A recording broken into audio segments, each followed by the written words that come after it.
आज का सेशन पता है ना किस चीज़ पे? Aerodynamics of drones. प्रीरिक्विजिट्स तुम्हारा जेईई एडवांस का फ्लूइड मैकेनिक्स है, ठीक है, वो आता है सब लोग, ठीक है। तो ये जो टर्म है तुमने पहले सुने हो, इसका मतलब क्या है? अपने अपने जो भी तुमको पता है इसके बारे में बताओ। डिफाइन ड्रोन, अब कुछ तो पता होगा।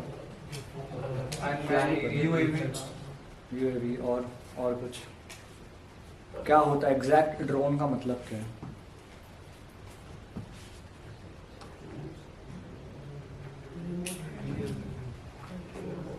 रिमोट कंट्रोल, ठीक है।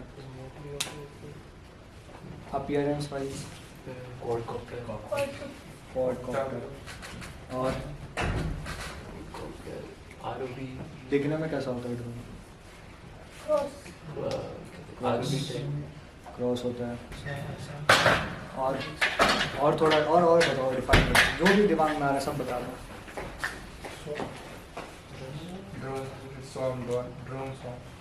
वो तो प्रोग्राम हो गया, मैं बोल रहा हूँ architecture wise, structure wise, physically कैसा दिखता है ड्रोन?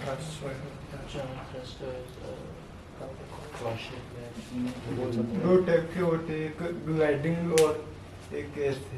हाँ करेक्ट। तो देखो अपने को ये पता है ड्रोन कुछ ऐसा होता है, ठीक है, पता है? हाँ, ये तो पता है।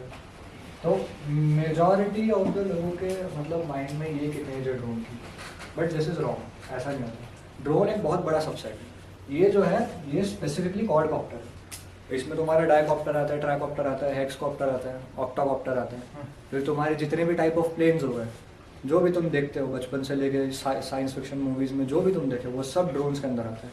ड्रोन्स का मतलब तुम ये अज्यूम कर सकते हो कि कोई एक ऑब्जेक्ट जिसमें तुम अपनी फिजिक्स और मैथ्स के कॉन्सेप्ट लगा के, इंजीनियरिंग लगा के उसको उड़ा सकते हो, वो तुम्हारा ड्रोन में आ जाएगा। अब मान लो एक बॉक्स है अमेजोन का, ठीक है, मैंने कुछ तो कलाकारी करके इसको कैसे भी करके उड़ा लिया। मैं इसके ऊपर एक फैन लगा लिया या फिर कुछ तो ऐसा मतलब एक विंग्स ऐड कर दिया साइड में, जिसकी वजह से ये उड़ पाए।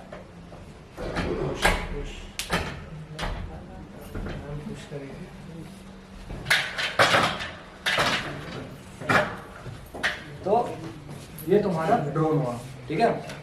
किसी भी ऑब्जेक्ट को तुम उड़ा लिया तो वो ड्रोन बन जाएगा। अब ड्रोन में तुम्हारे आते हैं 3 टाइप के ड्रोन मेजॉरिटी। एक होता है तुम्हारा रोटेटरी विंग,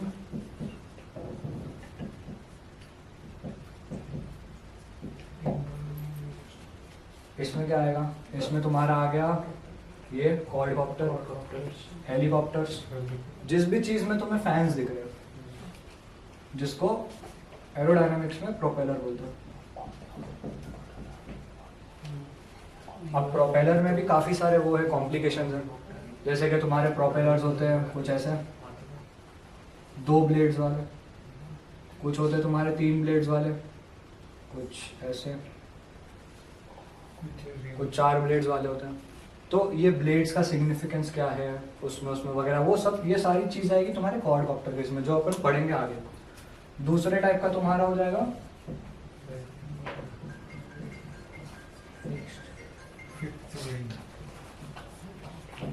फिक्स विंग्स।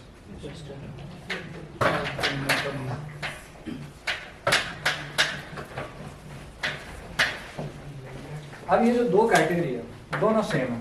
फर्क ये है कि फिक्स विंग्स तुम्हारा हो गया एयरप्लेन्स, जो कमर्शियल प्लेन्स है जो तुम देखते हो, ठीक है। और ब्लेंडेड विंग्स में आ गया तुम्हारा जो भी कोई ऐसा प्लेन, एक एयरप्लेन जो तुम्हें देख के ऐसा लग रहा है कि ये फ्यूचरिस्टिक है, जैसे साइंस फिक्शन मूवीज में नहीं दिखाते ऐसे प्लेन्स होते हैं। ये तुम्हारी बॉडी हो गई कुछ, और ऐसे कुछ विंग्स होते हैं, होता है ना ऐसा कुछ। अब रियल प्लेन्स जो कमर्शियल प्लेन्स होती है वो कुछ ऐसे होती है, तुम्हारी बॉडी है, ये इधर मेन विंग्स तुम्हारे यहाँ हो गए, ये तुम्हारा टेल हो गया और ये टेल विंग्स हो गए, ये हो गया फिक्स्ड विंग्स, ठीक है, सेकंड टाइप। थर्ड टाइप तुम्हारा ब्लेंडेड विंग्स, जो एक फ्यूचरिस्ट, जो तुम देखो यहाँ से हेड से शुरू हो रहा है टेल तक एक्सटेंड कर रहा है। समझ में आए? अलग अलग टाइप के 3 टाइप के होते हैं, उसमें सबका सिग्निफिकेंस क्या है, स्ट्रक्चर वाइज क्या डिफरेंस है। अब इम्पोर्टेंट ये है ये जानना कि ये जो डिस्टिंग्विशन किया हमने, इसमें से क्या इम्पोर्टेंट है क्या इम्पोर्टेंट नहीं, क्योंकि इसका कुछ अपना एडवांटेज है, इसका भी कुछ अपना एडवांटेज है, फिर इसका कुछ डिसएडवांटेज आएगा, इसका भी आएगा। तो एग्जैक्टली इसको यूज कहाँ करते हैं?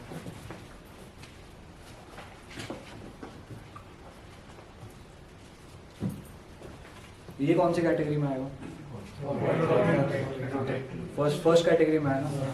अब ये जो ड्रोन है, चलो क्वाडकॉप्टर बोलते हैं, ये क्वाडकॉप्टर है तुम्हारा इंटर आईटी टेकमेट का 11.0। मेरा फर्स्ट इंटर आईटी ये था high prep problem statement drone aviation का। अब इसका भी था एक अलग सिग्निफिकेंस, मैं बताऊंगा। तो अब तुम देखो इसका शेप देखो, स्क्वायर शेप है, सिमेट्रिक है। तो अब इसका सिग्निफिकेंस तुम ड्रोन को उड़ते हुए तो देखे हो, तो तुम बताओ कि अगर मैंने ड्रोन एक बड़े साइज का ड्रोन बना लिया जिसमें तुम पैसेंजर्स बिठा सकते हो, तो क्या मैं उसे यूज़ कर सकता हूँ एक जगह से दूसरी जगह ट्रैवल करने के लिए? कर सकता हूँ, बट हम करते क्यों नहीं? हम प्लेन्स को प्रेफर क्यों करते हैं? लंबी डिस्टेंस पे वो जल्दी जाएगा। हाँ। और कम एनर्जी लगेगी। करेक्ट, यही मेन इम्पोर्टेंस है इन दोनों में।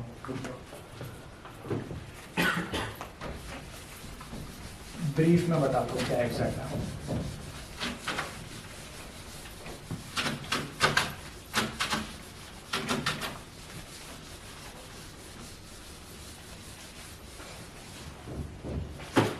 तो रोटेटरी ड्रोन में ये दिक्कत आती है कि तुम्हारा एक ड्रोन है, तुमने इसको उड़ाया, ये उड़ गया, इस पॉइंट पे आके वो भी स्टेबल है, हॉवर कर रहा है। मुझे डिस्टेंस ट्रैवल करना है, मैं कर सकता हूँ, रिमोट कंट्रोल्ड है, आगे पीछे कर सकता हूँ। अब इसमें क्या हो रहा है, बैटरी पे चल रहा है जो एनर्जी कंज्यूम कर रहा है। अब मुझे अगर इसको ज़्यादा हाइट पे उड़ाना है, मुझे इसके आरपीएम को इंक्रीज करना पड़ेगा, जिससे तुम्हारा थ्रस्ट इंक्रीज होगा। थ्रस्ट की वजह से ग्रेविटी उतनी ज़्यादा ओवरकम होगी और वो हाइट अटेन करेगा। अब आरपीएम को पावर में कन्वर्ट करो तो उतना बैटरी कंजम्पशन जाएगा। करेक्ट। रही बात तुम्हारी प्लेन्स की, जिसमें तुम्हारे आ गए विंग्स।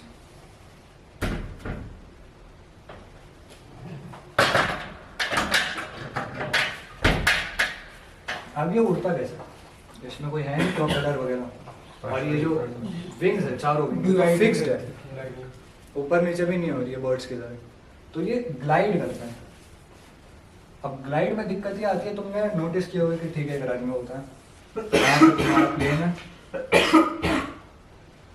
ये ट्रैवल कर रहा है, एक पर्टिकुलर पॉइंट पे आने के बाद ये अपनी मैक्स स्पीड पे चलता है स्ट्रेट रनवे में, और फिर वो धीरे धीरे ऐसे एंगल पे फिर टेक ऑफ करता है और फिर एकदम अपनी एक अचीवेबल हाइट पे जाके स्ट्रेट हो जाता है। करेक्ट, ये देखे सबने?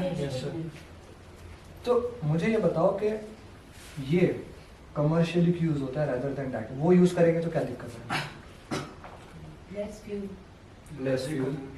Correct, less fuel. इसमें फ्यूल नहीं लग रहा है, ज्यादा कंजम्पशन हो ही नहीं रहा है, बस एक बार ऊपर पहुंच गया, काम खत्म। पेलोड कैपेसिटी ज़्यादा है। पेलोड कैपेसिटी हाँ कह सकते हैं ज़्यादा है, उसमें ज़्यादा वेट बढ़ जाएगा तो उसमें पावर ज़्यादा लगेगी। करेक्ट। और नॉइस भी कम है। उसमें हम मेन पावर हाइट पे जाने के लिए यूज कर रहे हैं, इसमें पावर हम डिस्टेंस कम करने के लिए कर रहे हैं। ये डिस्टेंस इंपॉर्टेंट फैक्टर है। ट्रैवलिंग का अपना मेन पर्पस क्या है कि हम ज़्यादा डिस्टेंस कम टाइम में ट्रैवल कर सकें, जिसकी वजह से हम प्लेन्स यूज़ करते हैं। कभी भी अगर तुम्हें कम डिस्टेंस को जल्दी ट्रैवल करना है, लोग प्लेन प्रेफर करते हैं।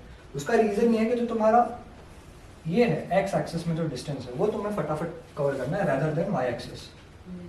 अब ड्रोन्स, बट ऐसा नहीं है कि ड्रोन्स का एप्लीकेशन नहीं है। हेलीकॉप्टर्स तुम देखे हो कमर्शियली उड़ते हैं, लोग उसमें भी ट्रैवल करते हैं। तो प्लेन में ये दिक्कत है कि तुम प्लेन को जब चला रहे हो, तुमने कभी देखे एक हाइट पे जाने के बाद प्लेन रुक गया एक पॉइंट पे? वो नहीं कर सकता। नहीं, अगर रुक जाएगा तो क्या होगा? Free fall. तो प्लेन का दिक्कत है कि उसको कंटिन्यूसली मोशन में रहना पड़ता है अगर उसे किसी डिस्टेंस को कवर करना है तो। बट ड्रोन्स का ये प्रॉफिट है कि वो एक पॉइंट पे जाकर रुक सकता है। तो अब मुझे बताओ कि तुम्हें एक सर्वे करना है एक पर्टिकुलर जगह का, वो जगह है बीच अमेजोन के फॉरेस्ट में, जहाँ तुम ऐसे नहीं जा सकते डायरेक्टली। ठीक है, तुम नेचर को डिस्टर्ब नहीं कर सकते, बट तुम्हें उसकी रीडिंग्स चाहिए। अब वो रीडिंग्स ऐसी है कि तुमको वहां जाके तुम्हें डिवाइस लेके 1 घंटा बस उस जगह के ऊपर रखना है। तो उस केस में हम ऑटोनॉमसली करना है तो ड्रोन्स प्रेफर करेंगे, मैनुअली करना है तो हेलीकॉप्टर। हेलीकॉप्टर में जाओ, वो एक पॉइंट पे वहीं जाके रुक जाएगा। ठीक है, तो ये तुम्हारा एडवांटेज और डिसएडवांटेज हो गया रोटेटरी विंग्स का और फिक्स्ड विंग्स का।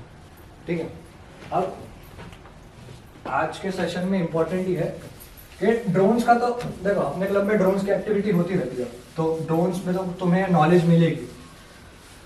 बट प्लेन्स जो है, कमर्शियल प्लेन्स जो तुम लोग बचपन से देखते हो उड़ता हुआ आसमान में, ठीक है, तुम में से कई लोगों ने ट्रैवल भी किया होगा उसमें, वो कैसे बनता है, उसकी एग्जैक्ट मैन्युफैक्चरिंग क्या है, उसकी एग्जैक्ट उसके पीछे की इंजीनियरिंग क्या है, कैसे काम होता है। तो एक चीज होती है एरोडायनेमिक्स में,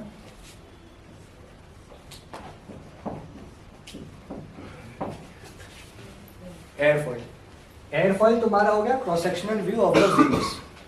मेन काम अपना है कि अपने को किसी भी प्लेन को, उसका शेप साइज कुछ भी हो, वेट कुछ भी हो, वो उड़ेगा तब उड़ेगा जब उसकी जो विंग्स है उसका तुम सही से इंजीनियरिंग करो, डिजाइनिंग उसकी सही होनी चाहिए। एक बार डिजाइनिंग सही हो गई तुम उसको कितनी भी हाइट पर उड़ा सकते हो। इसी चीज को एयरफॉइल बोलते हैं। तो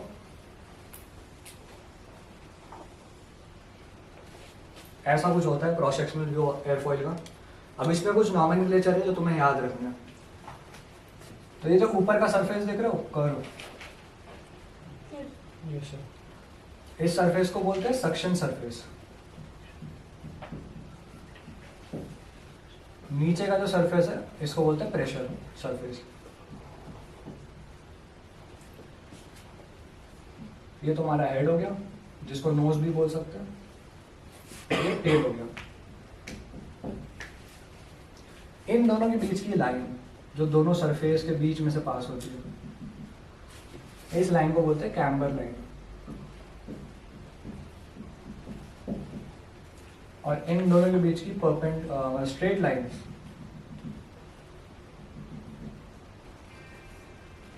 इस स्ट्रेट लाइन को बोलेंगे कॉर्ड लाइन। और ये स्ट्रेट लाइन का एक्सटेंशन करो इधर, उसका हॉरिजॉन्टल के साथ जो एक्यूट एंगल बन रहा है वो होता है अल्फा। एंड अल्फा को बोलते हैं एंगल ऑफ अटैक। कोई कंफ्यूजन? अब इसके दो मेजर फोर्स जो लगते हैं किसी भी विंग्स पे, एक होता है लिफ्ट जिसकी वजह से वो उड़ रहा है, और रियल लाइफ सिचुएशन में तुमने एमएलएम्स में पढ़े होंगे एक बैकवर्ड फोर्स लगता है जिसको हम बॉक्स पे लगाएंगे तो फ्रिक्शन लगता है, बट फ्लूइड्स में, एटमॉस्फेयर में ड्रैग लगता है, जिसका कैलकुलेशन तुम स्टोक्स लॉ से करते हो। नहीं, उसका एक फॉर्मूला है फिजिकल्स टू समथिंग, एग्जैक्टली वही। तो ये नोट कर लो क्योंकि फिर ये टर्म्स आगे यूज होंगे। हो गया? ठीक है। तो अब मान लेते हैं तो मैं कुछ डिज़ाइन करना, मुझे अपनी प्लेन डिज़ाइन करनी है, मुझे ये टेस्ट करना है कि अगर मैं इसे मैन्युफैक्चर करा तो रियलिटी में अगर मैं इसे उड़ाऊंगा तो चल पाएगा या नहीं चल पाएगा। एटमॉस्फेयर में एक अचीवेबल हाइट पे जाने के बाद जो भी डिफिकल्टीज आएगी, क्लाइमेटिक डिजास्टर को तुम कंसिडर कर लो, सब कुछ जो भी रियल फिनोमेना है सबको कंसिडर कर लो। उसके बाद वो क्रैश नहीं होना चाहिए, बस मेरे को ये इंश्योर करना है वो ढंग से उड़ना चाहिए। तो मान लो मैंने एक ये डिज़ाइन, एक बहुत सिंपल सा मैं एयरफॉइल डिज़ाइन कर रहा हूँ।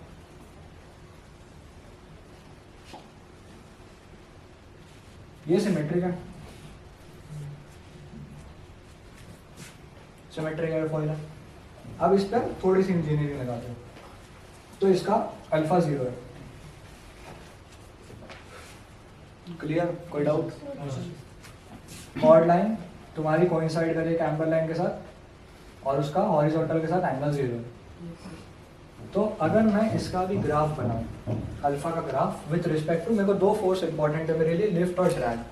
ठीक है, लिफ्ट की वजह से ये तुम्हारा ऑब्जेक्ट ऊपर जाएगा। अब मैं इसको ट्राई करूंगा कि अलग अलग अल्फा के एंगल पे लिफ्ट जो है, Newton, lift is a force, तो वो न्यूटन में आ जाएगा। न्यूटन में वो क्या चेंजेस आ रहा है, तो मैं ग्राफ बना देता हूँ।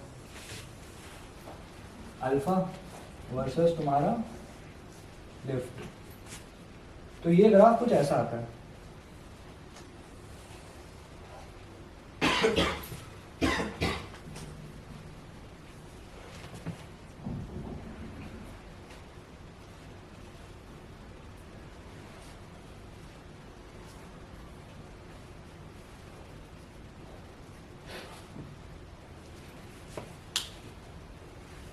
सिमेट्रिक है, इसलिए ग्राफ भी सिमेट्रिक आया।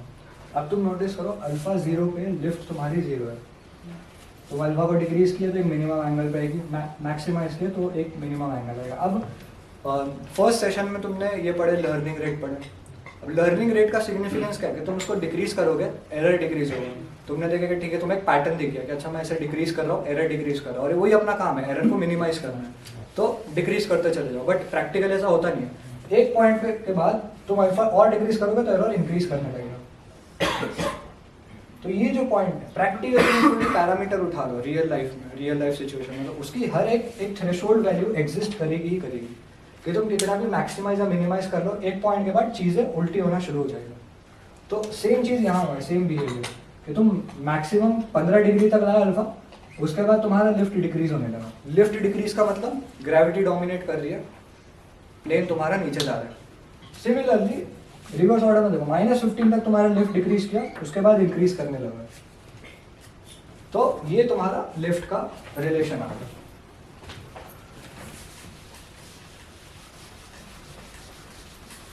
अब ड्रैग पे आते हैं।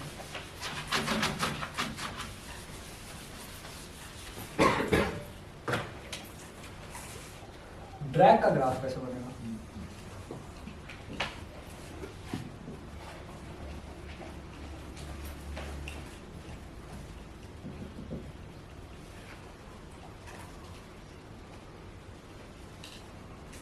ये तुम्हारा कुछ बन गया ड्रैग का ग्राफ।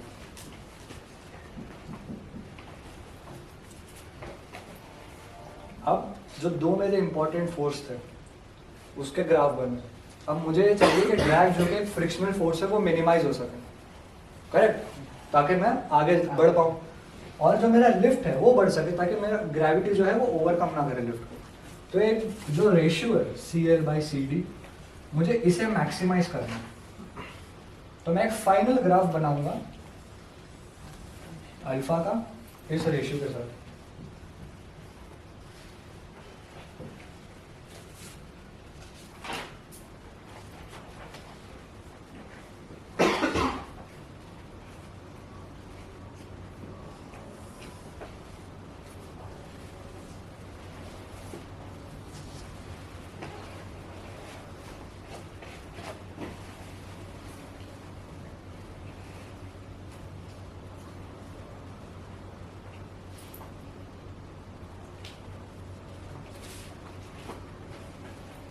ये तुम्हारा फाइनल ग्राफ बना। अब जो भी तुम्हारा वो है कि दो तुम्हारे पास एयरफॉइल अलग अलग टाइप के, दोनों को कंपेयर करना है, वो कंपैरिजन तुम इस ग्राफ से करते हो, CL/CD का ग्राफ वर्सेस अल्फा। तो तुम देखो अल्फा 8 पे तुम्हारा वैल्यू क्या आ रही है, 80 आ गई। अब ये 80 क्या सिग्निफाई कर रहा है कि तुम्हारा जो लिफ्ट है वो 80 टाइम्स ड्रैग से ज्यादा है। तो यहाँ तक क्लियर? कोई डाउट क्या ऐसा क्यों होता है? ये स्पेसिफिक क्यों फॉर्मेट यूज कर रहे हैं, लिफ्ट और ड्रैग क्यों यूज कर रहे हो? कोई डाउट? पक्का? ठीक है। अब ये CL और CD है क्या? अब तुम नोटिस करो ये वैल्यूज बहुत छोटी छोटी है। एक यूनिट एंगल बढ़ने पे जो है एब्रुप्ट चेंज आ रहा है इस रेशियो में। तो ये CL और CD क्या एग्जैक्टली क्या है? कोई बता सकता है एग्जैक्टली क्या है? क्योंकि एयरप्लेन सब कुछ अपन रियल लाइफ में कर रहे हैं, ठीक है, ये सारी कैलकुलेशन जो है वो रियल लाइफ के रिस्पेक्ट में। अब एयरप्लेन बहुत बड़ी होती है, उसके विंग्स भी उतने बड़े होते हैं, तो अगर वो उस विंग्स का पूरा एरिया निकालो, सरफेस एरिया, उसको मल्टीप्लाई करो तुम प्रेशर के साथ जो 30,000 की फीट पे होता है, तो जो तुम्हारा न्यूटन में आंसर आएगा वो बहुत बड़ा होगा। तो उतनी बड़ी क्वांटिटी को तुम यहाँ पे, मतलब कोई दिक्कत तो नहीं है, ग्राफ तो वैसे भी बन पाएगा, बट क्या रीडेबल नहीं होता। छोटी वैल्यूज अपन इजीली विजुअलाइज कर पाते हो, जैसे 1-2 सेंटीमीटर है वो कर पाएंगे, बट अगर 100 सेंटीमीटर में दे दूँ तो वो परसेप्टिवली तुम विजुअलाइज नहीं कर पाओगे, करेक्ट। तो इसीलिए इस फोर्स को हम कोएफिशिएंट्स में चेंज कर देते हैं।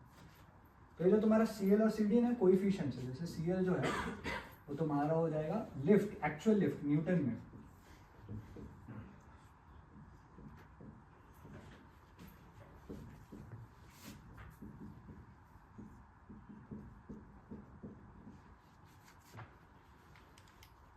अब तुमने वो पढ़े थे energy conservation of a fluid Bernoulli से डिराइव हुआ था, half rho V square plus rho G H plus E is equals to constant. उसी चीज़ को रियल लाइफ में डालो और डिराइव करते करते ये आएगा। इसका डेरिवेशन अभी इम्पोर्टेंट नहीं है, आज के सेशन के लिए ये बिल्कुल इम्पोर्टेंट नहीं है।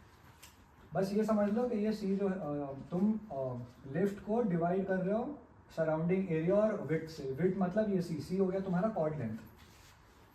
कॉर्ड लेंथ क्या है? हेड और टेल का डिस्टेंस, स्ट्रेट डिस्टेंस वो। तो ये है, तो तुम कोएफिशिएंट्स को दिया, उसका रेशियो दिया, तुमने ग्राफ बना दिया। अब मान लो ये तो इस एयरफॉइल पे था, इस एयरफॉइल का एक नाम होता है, इस एयरफॉइल के लिए। अब मान लो एक और एक एयरफॉइल में लेता हूँ, ये वाला।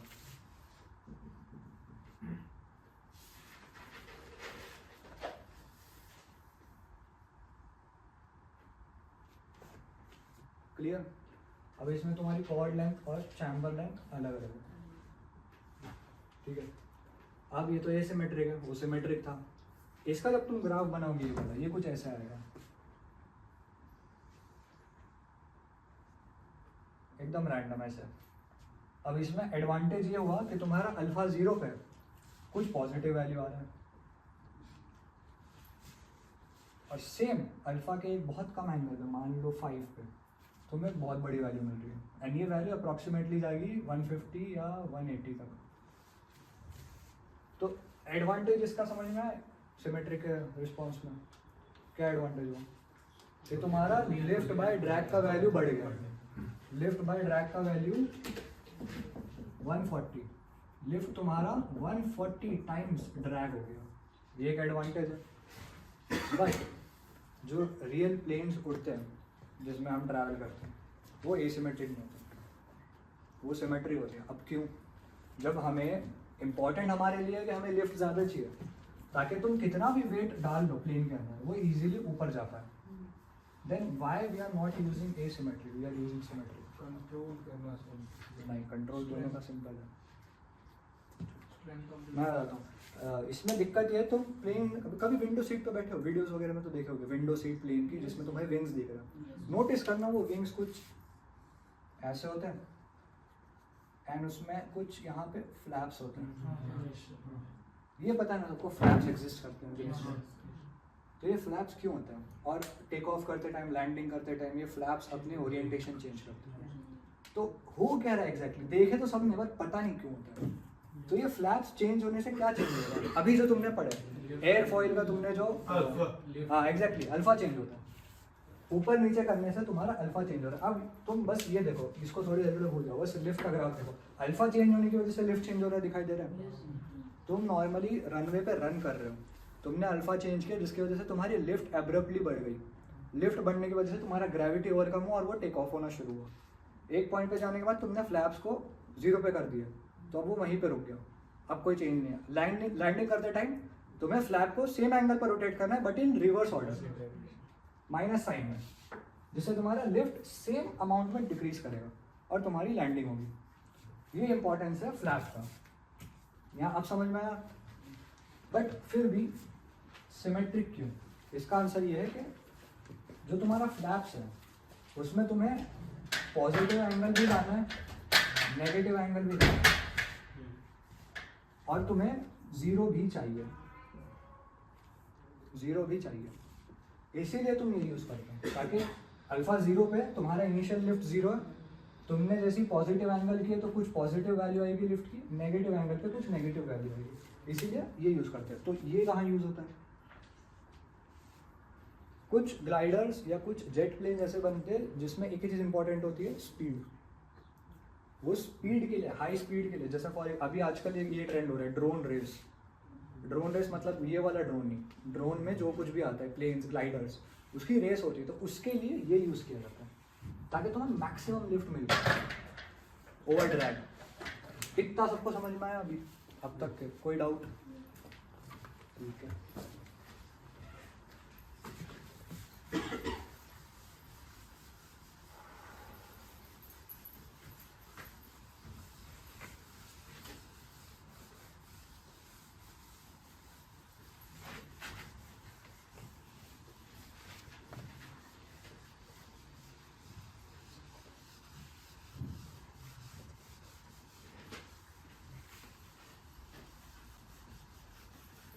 अब ये जो भी मैंने ग्राफ बनाया था, ये ग्राफ मैं कैलकुलेट कैसे करूँ? रियल मैन्युफैक्चर करके उड़ा के देखूँ, मेजर करूँ? नहीं, फिजिबल नहीं है। तो ये एक वेबसाइट है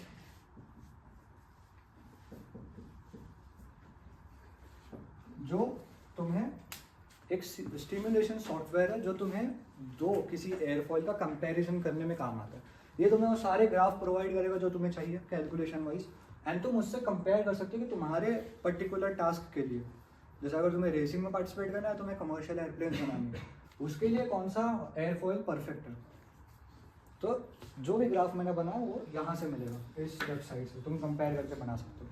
वो पूरा तुम्हारा फ्लो एनालिसिस करता है कि एक प्लेन जा रहा है उस पर कैसे फ्लूइड बिहेव करता है, लेमिनार फ्लो होता है, टर्बुलेंट फ्लो कब होता है, वो सब तुम्हें बताएगा। अब अपन आते हैं आज का जो इम्पोर्टेंट वो था,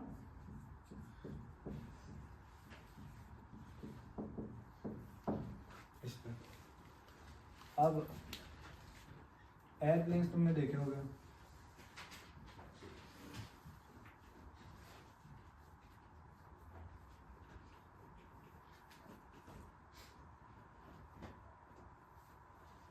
ऐसा कुछ होता है। तो ये तुम्हारा साइड व्यू है।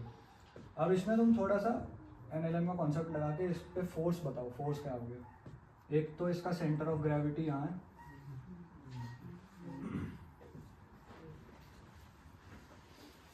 सही।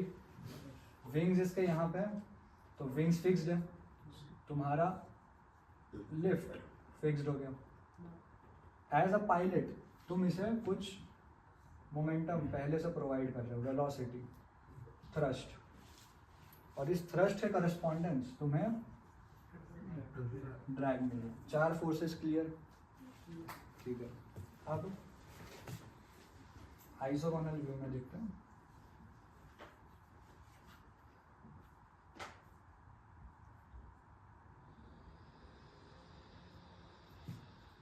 अब नॉर्मली जब तुम कोई कार चला रहे हो, तुम्हें टर्न लेना है तो तुम टर्न लेते हो। वो टर्न का एक मैकेनिज्म होता है, क्योंकि जब वो कार टर्न करती है वो एक एक्सिस पे, कोई भी ऑब्जेक्ट अगर रोटेट कर रहा है वो एक एक्सिस पे रोटेट करता है, ठीक है। ये तुम्हारा रोड है, कर्व रोड, इस पे तुम्हारी कार जो है यहाँ रोटेट कर रही है, तो ये जो पॉइंट है वो इस एक्सिस के अबाउट रोटेट होगा ना। अब ये एक्सिस कार से बाहर है, बट फर्स्ट ईयर में जो हम लोग टास्क देते थे हमें 4 व्हील बॉट का, 2 व्हील बॉट का, उसको भी तुम्हें रोटेट करना होता है। वो तुम ऐसे मैकेनिज्म से रोटेट करते हो, स्टीयरिंग वाले मैकेनिज्म से नहीं। तुम क्या करते हो, ये 2 व्हील्स को पीछे लेते हो, इसको आगे लेते हो, और ये इसी पॉइंट पर रोटेट होता है, इस एक्सिस पे। तो वैसे ही रोटेशन तो इसमें भी होता है, प्लेन्स भी तो टर्न लेती है। तो प्लेन जिस पॉइंट पे रोटेट करती है उस एक्सिस को यो एक्सिस बोलते हैं। यो एक्सिस पे प्लेन रोटेट करती है, लेफ्ट राइट। प्लेन का हेड लेफ्ट मूव होता है, राइट मूव होता है, करेक्ट। अब रनवे पे प्लेन जा रही है, टेक ऑफ हो रही है, लैंड हो रही है।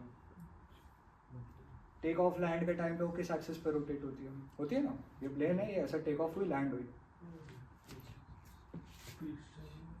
ये एक्सिस पे रोटेट होती है वो टेक ऑफ लैंडिंग के टाइम पे, जिसको पिच बोलते हो, पिच एक्सिस। और फिर एक ये तुम्हारा तीसरा एक्सिस, ऑब्वियसली 3D में हम उड़ा रहे प्लेन को, 3 एक्सिस होंगे। ये होता है तुम्हारा रोल एक्सिस। अब प्लेन डिजाइन में ना रोल एक्सिस का उतना ज़्यादा इंपॉर्टेंट है नहीं, तुम्हारा मेन रोल एक्सिस तुम्हारा उसमें यूज होता है, वो नहीं कुछ स्टंट्स मारते कुछ प्लेन्स, बस वही। अब कितना amount of rotation, angle, which axis में तुम्हारा जो प्लेन है टेक ऑफ करते टाइम कितना एंगल ऊपर नीचे हुआ, that is called as angle of attack alpha, जो तुम अभी पहले मैं बताया था। जो एक्सिस में तुम्हारा होता है बीटा, जिसको साइड स्लिप एंगल भी बोलते हैं। और ये 2 एंगल इंपॉर्टेंट है। क्यों इंपॉर्टेंट है? जैसे इसी डायग्राम में देख लो, ये तुम्हारा अकॉर्डिंग टू एनएलएम जो चैप्टर था जेई में, अकॉर्डिंग टू दैट ये तुम्हारा डायग्राम है। बट इसी के बाद एक और एक चैप्टर आता है रोटेशनल डायनामिक्स। उसमें क्या कॉन्सेप्ट है कि चीज़ें रोटेट करती है, रोटेशनली भी उसका जो आई है मोमेंटम वो बैलेंस्ड आउट रहना चाहिए, यानी कि तुम्हारे टॉर्क, नेट टॉर्क 0 रहना चाहिए। अब इस प्लेन में, अब जो प्लेन है, प्लेन में पैसेंजर्स होते हैं, एयर होस्टेस होती है, ठीक है, लगेज होता है, फ्यूल होता है। तुम्हें लगता है कि प्लेन का ओवरऑल सेंटर ऑफ ग्रेविटी एक कांस्टेंट लोकेशन पे है? नहीं, एयर होस्टेस आगे पीछे घूमती रहती है, तुम्हारा कार्गो में जो सामान है वो होता रहता है। सबसे इंपॉर्टेंट चीज़ कि फ्यूल कंज्यूम हो रहा है तो वो डिक्रीज हो रहा है, तो तुम्हारा ये शिफ्ट हो रहा है। अब यहाँ पे इस डायग्राम में तुम बोल रहे हो कि एकदम सेम सेंस में, मान लो अगर ये कहीं यहाँ होता है तो एक टॉर्क नहीं लग गया इस पॉइंट पे, तो ये टॉर्क को कैसे कॉम्पनसेट किया जाए? लिफ्ट नहीं कर पाएगा, क्योंकि लिफ्ट एक फिक्स्ड पॉइंट पे, क्यों? क्योंकि विंग्स फिक्स्ड है, लिफ्ट विंग्स की वजह से आ रहा है, विंग्स फिक्स्ड हो गई तो लिफ्ट भी फिक्स्ड होगा तुम्हारा। अब यहाँ पे इंपॉर्टेंट याद है कि तुम्हें इस 2D फिगर में जब तुम्हें ये बैलेंस आउट करना है, तुम्हारा अल्फा जो है वो चेंज हो रहा है, जो नहीं होना चाहिए बीच फ्लाइट में, तो इसका सिग्निफिकेंस आता है टेल विंग्स। टेल विंग्स हमने कभी देखे नहीं है फ्लाइट में बैठे हुए, क्योंकि विंडो से दिखती नहीं है, बट टेल विंग्स भी सेम होते हैं, इसमें भी फ्लैप्स होते हैं जो बहुत fast up and down motion करते हैं, एंड वो मोशन होता है इस टॉर्क को बैलेंस आउट करने के लिए। ये एक छोटा सा लिफ्ट प्रोवाइड करता है, टेल लिफ्ट। ये लिफ्ट इस टॉर्क को, ग्रेविटी से जो टॉर्क आ रहा है, इसको बैलेंस आउट कर देता है। अब मान लो इस केस में तो ऑब्वियसली ये टॉर्क ऊपर की तरफ होगा, ताकि ये यहाँ से इस डायरेक्शन में रोटेट हो रहा है तो ये इस साइड से कॉम्पनसेट कर जाएगा। अगर यही आगे की तरफ शिफ्ट हो गया तो तुम्हारा लिफ्ट नीचे आ जाएगा कॉम्पनसेट होने के लिए। तो अब तुम्हें सिग्निफिकेंस समझ गया मेन विंग्स का, टेल विंग्स का। ये क्या है? फिन, डायरेक्शन के लिए। तो तुम्हें ये तो समझ गया, अल्फा तुमने कांस्टेंट कर लिया यूजिंग टेल लिफ्ट। अब टर्न के टाइम पे यही देख लो, ये जो टर्न हो रहा है, turn off the time again इतने हाइट पे है, प्रेशर हर डायरेक्शन से लग रहा है, तो ड्रैग फोर्स तुम्हारा हर डायरेक्शन से लग रहा है। वेक्टर वाइज सोचो, ड्रैग फोर्स, तुम अगर मुझे उस साइड रोटेट करना है, टर्न लेना है, यहाँ से एक ड्रैग फोर्स लग रहा है जो मुझे टर्न होने से रोक रहा है, तो वो इस साइड मुझे पुश करेगा सच दैट कि प्लेन मेरा इस साइड रोटेट हो जाए। एक टॉर्क, उस पॉइंट पे ये जो फिन है, फिन में जो ये होता है फ्लैप, इस फ्लैप को बोलते हैं रडर। रडर क्यों अलग नाम क्यों? क्योंकि ये वर्टिकल है, ये वर्टिकली घूमता है, फ्लैप जो है हॉरिजॉन्टली मूव करते हैं। इस वर्टिकल मोशंस की वजह से ये जो है एक और तुम्हें वो प्रोवाइड करेगा, सेम डायरेक्शन में एक टॉर्क, जो जिसको तुम रडर फोर्स बोल सकते हो। ये तुम्हें हेल्प करेगा इस डायरेक्शन में रोटेट करने के लिए। आप समझ में आया प्लेन का आर्किटेक्चर ऐसा क्यों होता है? 2 विंग्स होते हैं, मेन विंग्स, टेल विंग्स और एक फिन होता है। ये सेम फिन तुम्हारा शिप्स में भी यूज होता है। मूवीज वगैरह में देखोगे शिप्स में लास्ट में 2 प्रोपेलर होते हैं, बीच में एक विंग होता है। अपने को लगता है स्टेयरिंग के लिए वो, बट वो जो फ्लूइड की वजह से जो एक फोर्स आता है ना, उस फोर्स को कॉम्पनसेट करने के लिए, टॉर्क बैलेंस कर रहा है बेसिकली, और हमें हेल्प कर रहा है कि हमें जिस डायरेक्शन में टर्न लेना है उस डायरेक्शन में हम अप्रोप्रिएट एंगल पे टर्न ले पाए। अब ये जो रडर फोर्स है, ये तुम्हारा बीटा को, ये वाला एंगल, इसको तुम्हारा फिक्स रखता है। समझा यहाँ तक? क्लियर?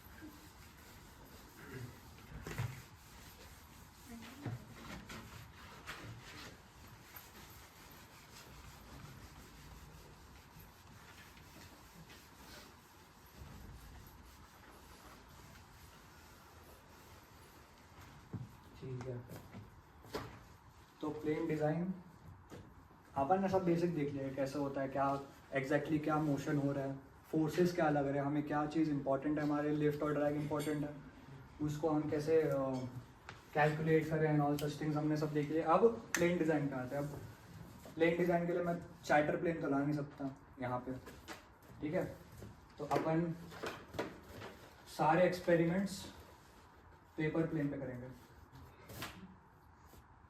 चला सबको? कोई दिक्कत नहीं? कोई उड़ाना चाहेगा?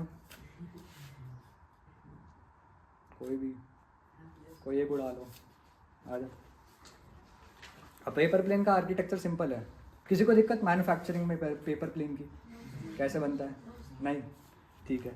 अच्छा, सबसे इम्पोर्टेंट चीज़, तुम जो भी एक्सपेरिमेंट कर रहे हो एक चीज़ ध्यान में रखना कि तुम्हारा मैन्युफैक्चरिंग सही होना चाहिए।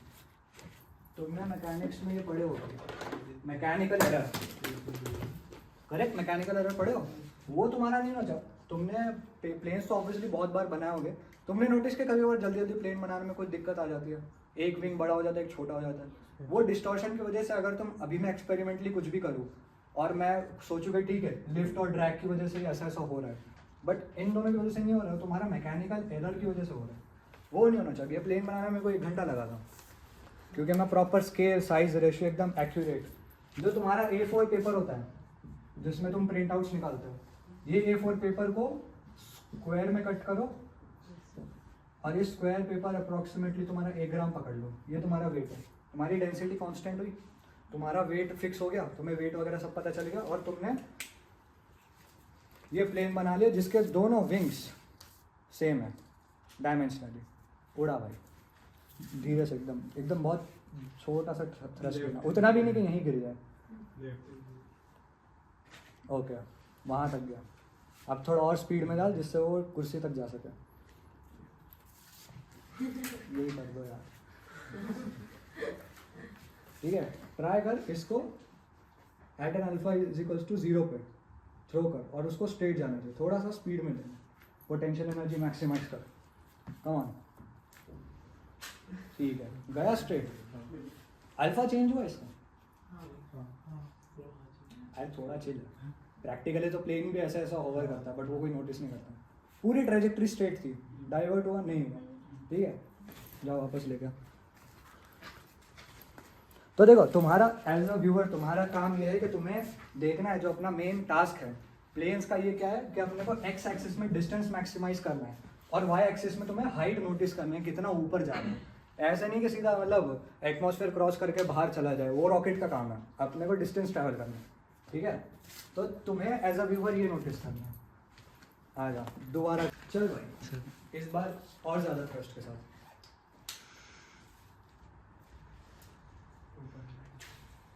कोई बात नहीं, वापस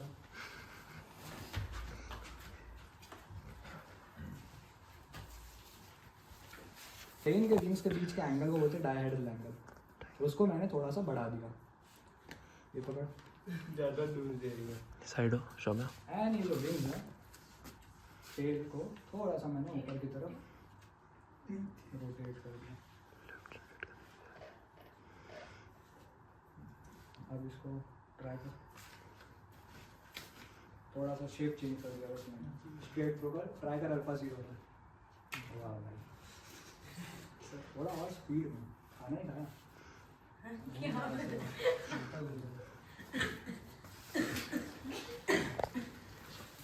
रहना की कर रहा है, तुझे ही करना है, मैं नहीं कर रहा कुछ। ये स्टेपलर मैं यहाँ पर पकड़ जो इसका सेंटर ऑफ ग्रेविटी है एंड थ्रो कर रहा है सिंपली, ज़्यादा ऊपर नहीं, मैं तो ऊपर चले जाएगा, सेंसिटिव होता है, ठीक है। देखा तुमने, अब जो पहले ये रोटेट कर गया था फर्स्ट मोशन में, जो ये रोटेट हुआ था, देखे थे सबने, किसी मैंने देखा था, नहीं हाँ बैरल रोल एक्सिस पे रोटेट अभी नहीं हुआ, 3 बार अभी हमने उड़ाया चेंज करने का, 3 बार रोटेट नहीं हुआ, क्यों नहीं हुआ? जो डायहेड्रल एंगल होता है प्लेन का फ्रंट व्यू, ये तुम्हारा कुछ ऐसा है, ये डायहेड्रल एंगल देने के बाद होता ही है ड्रैग पड़ने पे जो उसके सरफेस एरिया पे जो लग रहा है, जिसकी वजह से वो एक डायरेक्शन में रोटेट होके फिर रोटेट होना शुरू हो रहा है। डायहेड्रल एंगल की वजह से दोनों साइड में हॉरिजॉन से इक्वल एंगल है, तो अगर यहाँ से वो कुछ टिल्ट हुआ तो वो यहाँ पे कॉम्पनसेट हो जाएगा और प्लेन बैलेंस आउट हो जाएगी। अब टेल की वजह से हो ये रहा है, अब इनिशियली जो हमने प्लेन उड़ाया वो स्ट्रेट वहाँ तक गई, इसमें क्या इशू आया कि बार बार ऊपर जा रही है, अल्फा 0 पे थ्रो कर रहे हैं, जा कहाँ रही है, क्यों? एक छोटा सा चेंज, टेल को थोड़ा सा लिफ्ट कर दिया ऊपर की तरफ, तो ये हो रहा है। तो क्यों हो रहा है ये? कोई क्रैक करना चाहेगा क्यों हो रहा है ऐसा? टेल को थोड़ा सा लिफ्ट कर दे, कॉर्नर पीसेस थोड़े से लिफ्ट कर दे, तो क्यों हुआ? ऊपर से जो हवा आ रहा है वो पीछे वाले लिफ्टेड पोर्शन को पुश कर रहा है, इसलिए वो एग्जैक्टली यही हो रहा है। ये जो तुम्हारा प्लेन है, इनिशियली क्या हो रहा था, ये एक लेयर आई फ्लूइड की, इसके ऊपर गई, यहाँ से यहाँ चली गई, कोई दिक्कत नहीं। बट अभी हमने टेल को ये कर दिया थोड़ा सा बेंड। अब ये हवा यहाँ से जाने के बाद यहाँ जाएगी। ये जो बेंडिंग की वजह से यहाँ पे फोर्स लग रहा है, नोज तुम्हारी ऊपर की तरफ लिफ्ट हो रही है, बार बार तुम्हारा प्लेन ऐसे जा रहा है, हेंस ये तुम्हारा कर्व आया। क्लियर? बट इसकी एक दिक्कत है ये प्लेन की। क्या दिक्कत है? अब तुम इसको फोल्ड वोल्ड करके बनाते हो, तुम नोटिस करो ये जो एरिया है और ये बॉडी एरिया सेम है? नहीं, ये ज़्यादा है। तो तुम्हारा जो बॉडी वेट है वो ज़्यादा है, विंग थोड़े से छोटे छोटे हैं। और मेन लिफ्ट किसकी वजह से आता है? विंग्स की वजह से। तो ये उड़ नहीं पा रहा है, तो अपने को इसे डिस्कार्ड करके एक नया प्लेन बनाना पड़ेगा जिसके विंग्स थोड़े से बड़े हो। तो उस केस में ये तुम्हारा है, सेम प्लेन है, same taper, same dimension, same weight, wings बड़े, बॉडी छोटी। ऊपर से क्या हुआ? ज़्यादा डिस्टेंस, हाँ हाइट बड़ी। अपने को मेन चाहिए एक्स एक्सिस में डिस्टेंस। यहाँ ये हो रहा है, ये हाइट बढ़ा रहा है। बताना।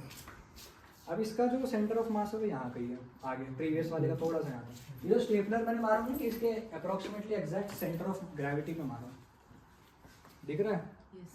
और इसका देख लो, नोज टू नोज लगाओ, आगे आगे क्यों? ये प्लेन बनाते टाइम मैंने मेजॉरिटी ऑफ द फोल्ड आगे कर लिया था, दिख रहा है? ये इतना पीस ऑफ पेपर बाहर है, ये सब फोल्डेड रीजन, जिसकी वजह से आगे जो है वेट ज़्यादा हो गया, ठीक है? तो आगे की जो नोज है वो हार्ड हो गई, जिसकी वजह से वो एयर को अच्छी तरह से सेपरेट आउट कर पा रही है एंड विंग्स की तरफ थ्रो कर रही है। टेल का कॉन्सेप्ट पता है, डायहेड्रल एंगल का कॉन्सेप्ट पता है, उड़ा है ये गया एकदम दूर तक। सेम फोर्स इसमें लगाओ ये नहीं जाएगा, यही लैंड कर जाएगा। क्यों? ड्रैग इसका ज़्यादा है, उसका ड्रैग कम है। बट इसमें दिक्कत क्या आ रही है? हाइट, वो नहीं अपने को चाहिए। तो मार्कर तुम्हारा बड़ा थोड़ा ग्राफ में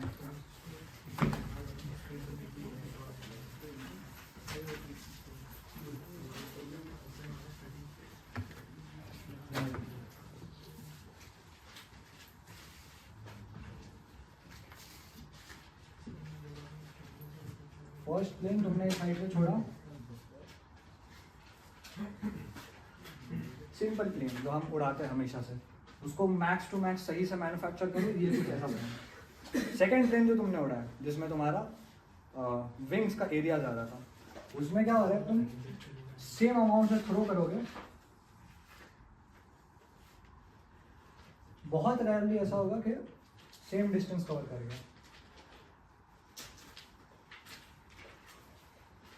सेकंड प्लेन में क्या हो रहा है, डिस्टेंस कम ट्रैवल होके हाइट बढ़ रही है।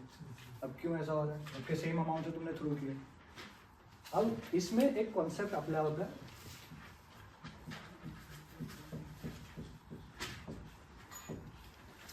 Wing loading. अब तुम नेचर में ऑब्जर्व करो, बटरफ्लाई को देखे उड़ते हुए, देखो बटरफ्लाई एज एन इंसेक्ट, उसका बॉडी बहुत छोटा है, वेट की बात कर रहा हूँ, एंड विंग्स उसके बहुत बड़े हैं।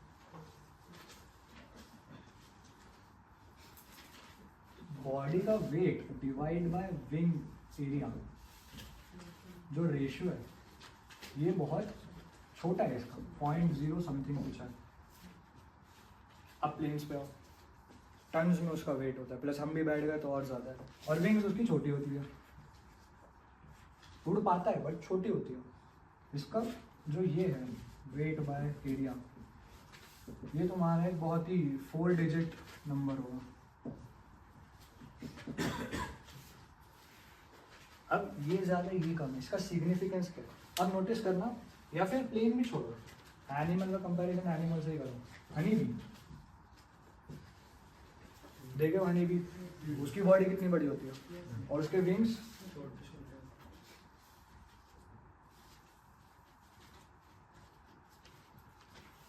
तो क्या क्या इम्पोर्टेंट है ये विंग एरिया, लिफ्ट में इंपॉर्टेंट है। और क्या इंपॉर्टेंस है उसका? उसका इंपॉर्टेंस ये है कि तुम बटरफ्लाई को देखो एकदम स्मूथली, उसका अप एंड डाउन मोशन बहुत कम होता है और वो अचीवेबल हाइट पे पहुंच जाती है सही से, अपना जिसको जो भी डिस्टेंस कवर करना है वो स्मूथली कवर कर लेती है। बी पे आओ, कितनी नॉइस क्रिएट करती है वो, उसके बाद भी वो यहीं कहीं हाइट पे होती है, उतना ऊपर उड़ नहीं पाती।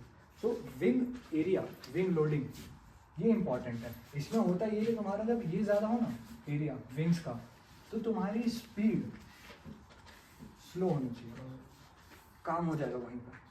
बट अगर तुम्हारा जैसे प्लेन हो गया, हनी भी हो गया, जहाँ पे तुम्हारा विंग लोडिंग कम है, मतलब ज़्यादा है, एरिया कम है तुम्हारा, तो तुम्हें स्पीड बहुत ज़्यादा रखनी पड़ेगी, ट्रैवलिंग स्पीड। इसीलिए तुम देखो ना जेट प्लेन की स्पीड कितनी होती है, km/h में होती है। बटरफ्लाई के साथ कंपेयर करो तो, बट बटरफ्लाई भी उड़ पा रहा है, जेट प्लेन भी उड़ पा रही है, तो उसका रीज़न ये है विंग लोडिंग। अब इसमें तुमने विंग का एरिया इतना बढ़ा दिया। और सबसे दूसरी बात जो ये है कि इसकी हाइट यहाँ पे आ रही है और उसके बाद वो नीचे जा रहा है, उसमें दिक्कत ही आ रही है प्लेन का वो।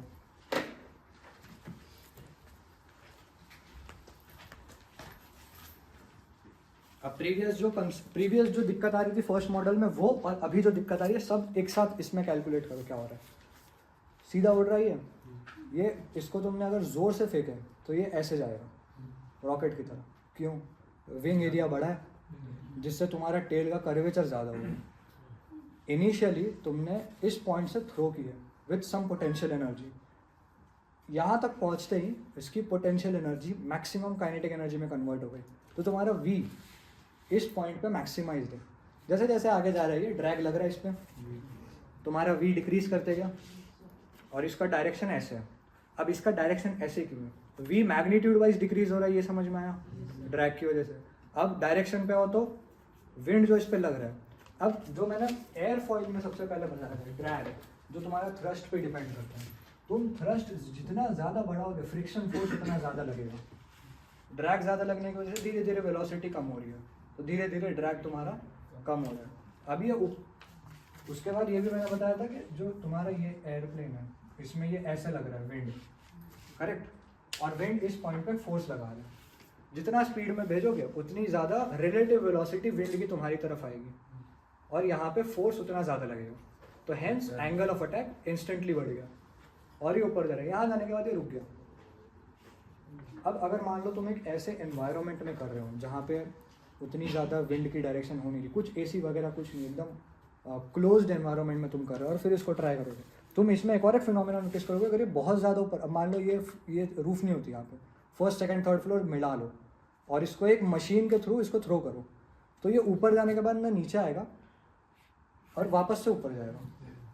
तो ये डैम्प तुमने ऑब्जर्व कहीं ना कहीं किए होंगे। वो डैम्प आता क्यों है?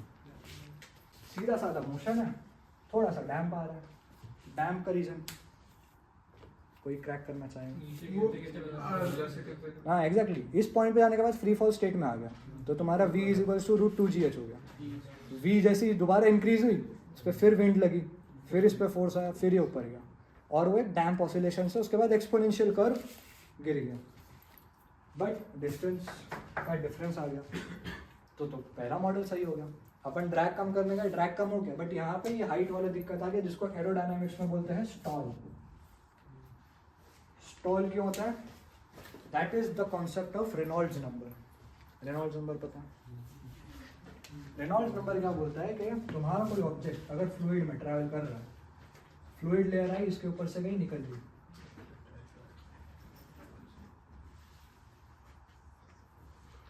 ये तुम्हारा लैमिनार फ्लो है, जहाँ पे तुम्हारा रेनॉल्ड नंबर 10 या 100 होता है। टर्बुलेंट फ्लो में क्या होता है?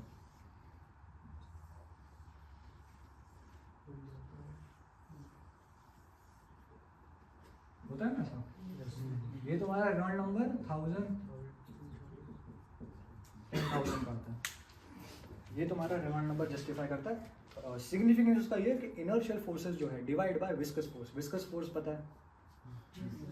विस्कस फोर्स वो होता है जो लेयर्स के बीच में ऑपरेट करता है, जिसकी वजह से वेलोसिटी प्रोफाइल क्रिएट होती है। ठीक है, तो इसमें क्या सिग्निफिकेंस है, कैसे मैं प्लेन में कैसे दिखाऊं विस्कस फोर्स का सिग्निफिकेंस? तो सिंस फ्रॉम द बिगनिंग मैं ये बोल रहा हूँ कि विंग्स पे लिफ्ट फोर्स लग रहा है, बट ये नहीं बताया कैसे। प्रेशर इनटू एरिया करके, ठीक है। तो वो ऊपर क्यों जाता है? कोई कॉन्सेप्ट, एक कंपोनेंट प्रेशर डिफरेंस, तो कोई थियोरम है कोई ऐसा? Bernoulli's theorem. तो तुमने ये आई गेस पता ही होगा तुम सबको कि बर्नौलीज की वजह से वो एक low pressure to high pressure का डिफरेंस आता है, चीज़ें low pressure to high pressure की तरफ जाती है। इंस्टा रील्स में देखे होगे, मैं भी वहीं से पढ़ा था। तो बर्नौलीज में ये बोलते हैं low pressure to high pressure चीज़ें ट्रैवल करती है, ये पता है सबको। बट ये रॉन्ग है, ये कॉन्सेप्ट अप्लाई बिल्कुल नहीं होता। अब मेरे पास वो नहीं है अपैरेटस, नहीं तो मैं ज़रूर करके दिखाता। 2 छोटे छोटे बॉल है ना, एकदम ऐसा light weight ping pong ball होता है, वो दोनों बॉल्स को ऐसे लटका दो, बीच में थोड़ा सा गैप रख दो, और यहाँ पे तुम ड्रायर से ब्लो करो, तो यहाँ पे प्रेशर बढ़ जाएगा, आसपास तुम्हारा 180 है। बर्नौलीज के हिसाब से दूर जाना चाहिए, बट क्लोज आ जाएगा ये।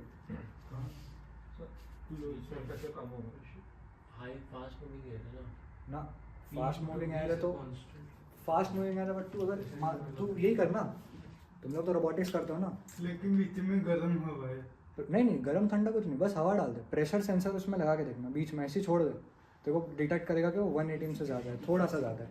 ऑब्वियसली 10 ATM नहीं है, ऑब्वियस सी बात है। हाँ, तो पॉइंट ये है कि ये मैं कैसे प्रूव करूँ इसको फिजिक्स के हिसाब से, कैसे, या तो मैं इसको अपना नाम दे दूँ इस थ्योरम को, बट नहीं, ऐसा नहीं हो रहा। ये Newton's 3rd law of motion को फॉलो कर रहा है। अब लेकिन इसमें एग्जैक्टली हो क्या रहा है, ये मैं कैसे डिकोड करूँ? एक्सप्लेनेशन तो चाहिए फिजिकली। तो होता ये है कि एक इफेक्ट होता है, क्वांडा इफेक्ट।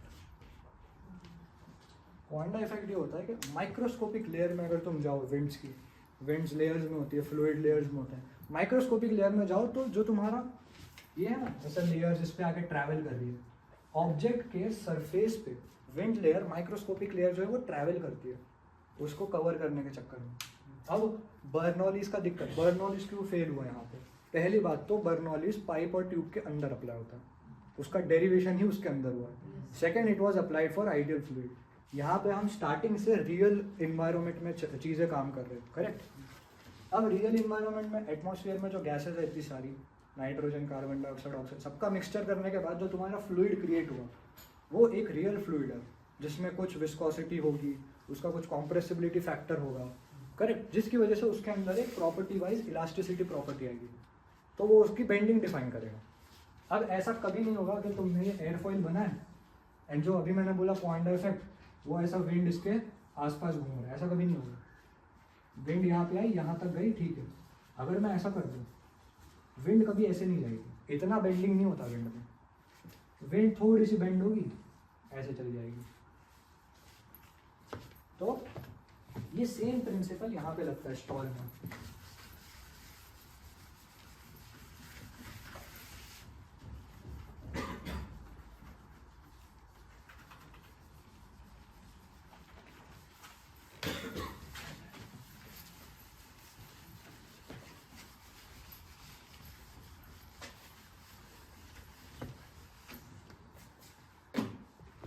क्वांडा इफेक्ट में क्या होता है,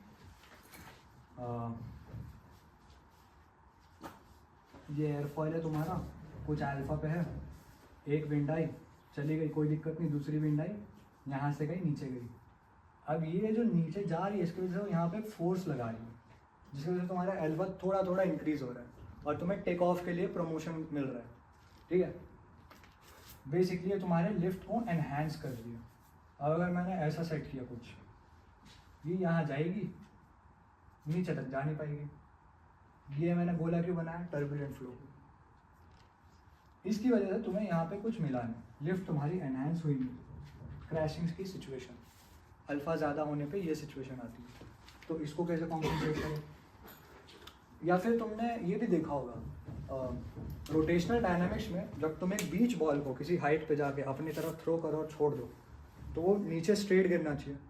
स्पिन कर रहे हो अपनी तरफ, पीछे की तरफ आना चाहिए। इनिशियली स्ट्रेट थ्रो होने के बाद तो एक्सपोनेंशियली आगे चला जाता है, ये तुमने शायद देखे होगे। या फिर बीच बॉल को आगे की तरफ फेंको, बट उसका ट्रांसलेशन आगे की तरफ होना चाहिए, रोटेशन तुम अपनी तरफ करके छोड़ो। वो क्या करेगा, बाउंस होने के बदले वो ऊपर जाएगा। और तब तक ऊपर जाएगा जब तक उसकी एनर्जी डैम्प ना हो जाए और फिर बाउंस होगा। बॉल को आगे फेंको बट रोटेट करो अपनी तरफ, सेम।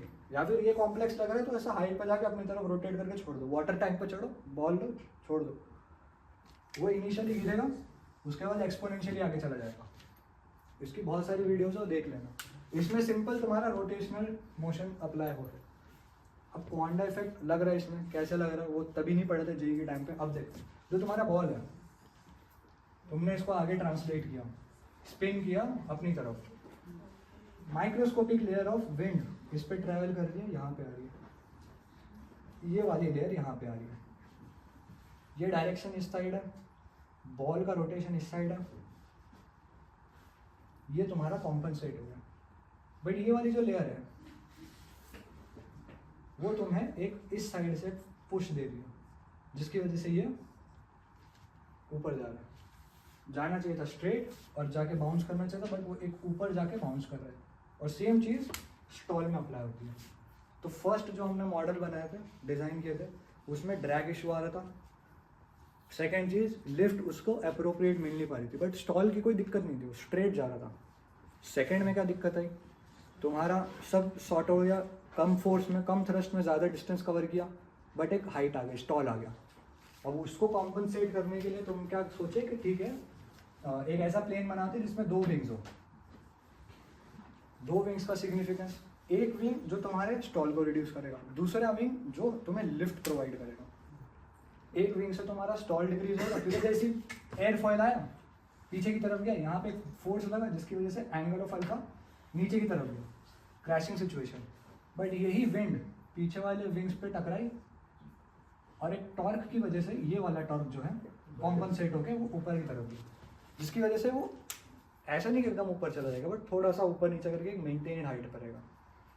तो तुम्हारा ये वाला प्लेन, अब अगर किसी का मन है इसको उड़ाने का तो उड़ा लो, बट मैं ऐसा कंक्लूजन पहले ही बता देता हूँ। ऑब्वियसली कॉम्प्लेक्स तो दिख ही रहा है, ठीक है। Paper dimension same, A4 size का पेपर, स्क्वायर, 1 ग्राम इसका वेट है, सब कुछ सेम है। Centre of gravity second model की तरह बीच में है, बट इसमें फोल्डिंग बहुत ज़्यादा है। देख ही रहे हो यहाँ पे साइड में, देख लो कितने सारे लेयर्स हैं। अब जैसे ही तुमने देखे नंबर ऑफ लेयर्स बढ़ गया, तुम्हें क्या क्लिक हुआ, क्या दिक्कत आएगी? ड्रैग का दिक्कत आएगा। तो तुम इसको अगर उड़ाओगे तो मैं इसको बता देता हूँ क्या दिक्कत आएगा। ये यहाँ तक जाएगा, अब ये डैम्प क्यों हुआ था, क्यों आया, तो रीज़न आता है ड्रैग का। ड्रैग इस पर बहुत लगेगा, क्यों, खुद ही देख लो ना, इसका वेट बाकी के प्लेन से बहुत ज़्यादा है। ट्राई कर लो चाहिए तो, बहुत ज़्यादा वेट है इसका। लेयर्स देख लो कितनी सारी है इसकी, दिख रहा है नीचे से। तो तुम खुद सोचो ना, अगर वेट किसी चीज़ का ज़्यादा होगा तो वो नीचे नहीं गिरेगा। बाकी ये देखो, ये तो मैंने जो बताया कंसेप्ट तो अप्लाई हो रहा है, डेफिनेटली हो रहा है। तुम छोड़ोगे वो सीधा जाएगा, रोल भी नहीं करेगा। रोल क्यों नहीं करेगा, डायहेड्रल एंगल है, ठीक है। उसकी टेल विंग प्रोवाइडेड है, मेन विंग प्रोवाइडेड है, जिसकी वजह से दोनों साइड से टॉर्क लग रहा है, बैलेंस आउट हो रहा है, ना ज़्यादा ऊपर जा रहा है ना क्रैश हो रहा है। क्रैश क्यों नहीं हो रहा है, क्रैश क्यों नहीं हो रहा है? मेन विंग छोटी है, टेल विंग बड़ी है, मेजॉरिटी ऑफ द फोर्स पीछे लग रहा है। अब तुम बोलोगे कि पीछे लग रहा है तो फिर ऊपर जाना चाहिए, करेक्ट। बट टॉर्क जो ग्रेविटी और ये लगा रहा है मेन विंग, वो कॉम्पनसेट हो जा रहा है। आप समझा, मैं चाहता तो बना सकता था, मैं बड़े विंग्स को यहाँ रख देता, बट फिर वो यहाँ हो जाता, ये सिचुएशन आ जाती है। टॉर्क बैलेंस आउट करने के लिए पीछे के विंग्स बड़े बनाने पड़े, दिस वॉज द रीज़न, ठीक है। इसका अगर तुम एनएलएम से तुम वो करोगे ना, सॉल्व करने की कोशिश करोगे, तुमको समझ में आएगा क्यों ये छोटे विंग्स और ये बड़े विंग्स हैं। अब जो इसको जब तुम उड़ाओगे, फिर से अगेन, अभी मान लो नॉर्मल रूम्स में तुम्हारे एसी होते हैं, फैंस होते हैं, अगेन वही क्लोज एनवायरनमेंट में जाओ, उड़ाओ, तुम्हें ड्रैग दिखाई देगा, बहुत छोटा दिखाई देगा, बट दिखाई देगा। तो मॉडल 1 मॉडल 2 के कंपैरिजन में, मॉडल 1 जो सिंपल प्लेन था उसमें बहुत ज़्यादा ड्रैग था, मॉडल 2 में बिल्कुल भी नहीं था। मॉडल 3 में थोड़ा सा ड्रैग है, थोड़ा सा लेकिन है, जिसकी वजह से तुम्हारा डिस्टेंस 2 से ज़्यादा कवर हो पाया, लेकिन 1 और 3 में अभी भी काफ़ी बाकी, अपने को इसको क्रॉस करना है, करेक्ट। तो ये ड्रैग क्यों आ रहा है, एक तो रीज़न था लेयरिंग की वजह से ड्रैग आया, लेयरिंग ज़्यादा हो गई ड्रैग आया। दूसरा रीज़न ये आया कि रेनॉल्ड्स नंबर जो है वो बोलता है कि अगर तुमने स्पीड ज़्यादा रखे, अब स्पीड का फैक्टर यहाँ पे क्यों आया? ऑलमोस्ट सेकंड और थर्ड जो मॉडल है वो हाई स्पीड मॉडल है, तुम्हें स्पीड ज़्यादा प्रोवाइड कर रहे, क्यों? क्योंकि हमने विंग्स की डिज़ाइन ही ऐसी की है कि उसे लिफ्ट ज़्यादा मिले। फर्स्ट मॉडल में लिफ्ट कम है, बाकी दो मॉडल में लिफ्ट ज़्यादा है, ठीक है, हमने अच्छे से मैन्युफैक्चर किया था। अब लिफ्ट ज़्यादा होने की वजह से उसको वेलोसिटी मिल गई, वो थ्रस्ट भी प्लस अपन ज़्यादा दे रहे, तो वो हवा में एक अच्छे हाइट पे है, अच्छे खासे टाइम तक वो फ्लाइट मोड में है। अब फ्लाइट मोड में ये होता है कि जब तुम प्लस मैंने ये भी बताया कि एक डैम्पिंग सिचुएशन आती है जिसमें वेलोसिटी इंक्रीज हुई, इस पॉइंट पे डिक्रीज हो गई, यहाँ पे फिर डिक्रीज हुई, फिर यहाँ इंक्रीज हुई, फिर यहाँ डिक्रीज हुई, फिर नीचे चली गई। तो ये इंक्रीज डिक्रीज हाइट का बार बार जो फ्लक्चुएशन है, इससे रेनॉल्ड्स नंबर पे इफेक्ट पड़ता है। कैसे? अगर तुम्हारी हाइट बहुत ज़्यादा है और फिर तुम उस हाइट पे स्पीड में चल रहे हो, तो आसपास का जो फ्लूइड है वो तुम्हारा टर्बुलेंट हो जाएगा। टर्बुलेंट ये स्ट्रेट लेयर्स टर्बुलेंट हो गई, जैसे तुम्हारी स्पीड स्लो हुई चीज़ें लैमिनार हो जाएगी। ये एक एप्लीकेशन ऑफ रेनॉल्ड्स। अब इसका प्रूफ ऑब्वियसली अभी फिलहाल स्कोप के बाहर है, ठीक है, बहुत सिंपल सा प्रूफ है, सिंपल सा एक रिसर्च पेपर है, पढ़ लेना उसका। रेनॉल्ड्स नंबर का सिग्निफिकेंस बस ये है कि वेलोसिटी ज़्यादा तो टर्बुलेंट, वेलोसिटी कम तो लैमिनार। अब ये कॉन्सेप्ट पहला तो क्वांटा इफेक्ट, सबसे सॉरी पहला तो लिफ्ट, वो तो सॉल्व हो गया, चलो वो इजी था। दूसरा आ गया तुम्हारा क्वांटा इफेक्ट, तीसरा आ गया तुम्हारा रेनॉल्ड्स नंबर, और ऑफ कोर्स विंग लोडिंग भी।